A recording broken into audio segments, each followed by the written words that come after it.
Ce qu'il raconte n'a pas de sens, ou bien c'est déconnecté de la réalité. Je ne dis pas que ça n'a jamais de sens, mais toujours dans l'objectif de poursuivre son propre agenda, le narcissique peut soulever un sujet qui n'a rien à voir avec ce qui est en train d'être dit, faire une sortie de route complète par rapport à la conversation en cours, dire quelque chose qui vous semble tout à fait incohérent ou à côté de la plaque.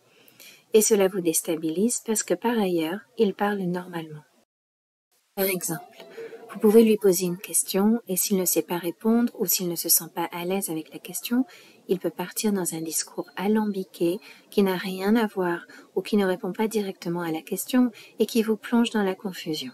Il peut, au passage, vous égratigner ou franchement vous mettre en cause sans qu'il y ait un rapport quelconque avec le sujet évoqué de prime abord. Or, le cerveau humain recherche toujours la cohérence et là vous vous retrouvez coincé à chercher le sens de tout ça. On se demande pourquoi est-ce qu'elle m'a dit ça? On part du principe que la personne en face est également cohérente et donc on cherche.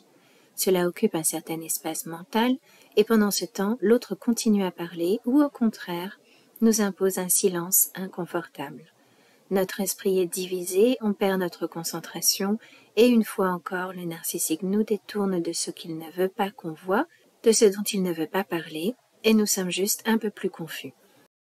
À d'autres moments, ce qu'il dit n'a pas de réelle prise avec la réalité.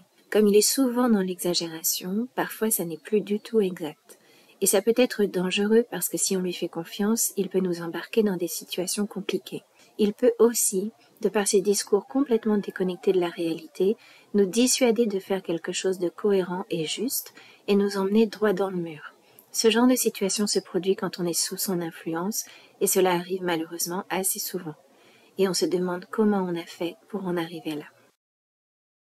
Ces discours empreints d'émotions fortes, mais qui ne sont pas ancrés dans la réalité ou qui ne veulent juste rien dire du tout, créent énormément de confusion. Alors de nouveau, la clé ici, c'est de comprendre que le narcissique ne cherche pas à faire du sens. C'est l'erreur que nous faisons. Nous croyons qu'il est de bonne foi, mais son objectif est tout autre. Il cherche à noyer le poisson pour ne pas être mis en cause, ou bien il cherche à obtenir des gratifications narcissiques, notamment en gagnant du contrôle sur vous. Créer de la confusion sert ses objectifs. Voilà, c'était la dernière petite capsule de la série « Comment le narcissique crée de la confusion pour gagner en contrôle ». J'espère que vous l'avez trouvée intéressante. N'hésitez pas à me laisser un commentaire à ce sujet.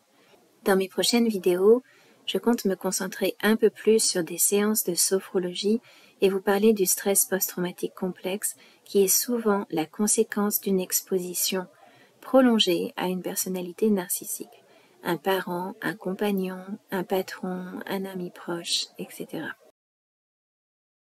Et si vous avez aimé cette vidéo et cette série, je vous invite à en parler autour de vous, surtout à celles et ceux concernés par cette problématique.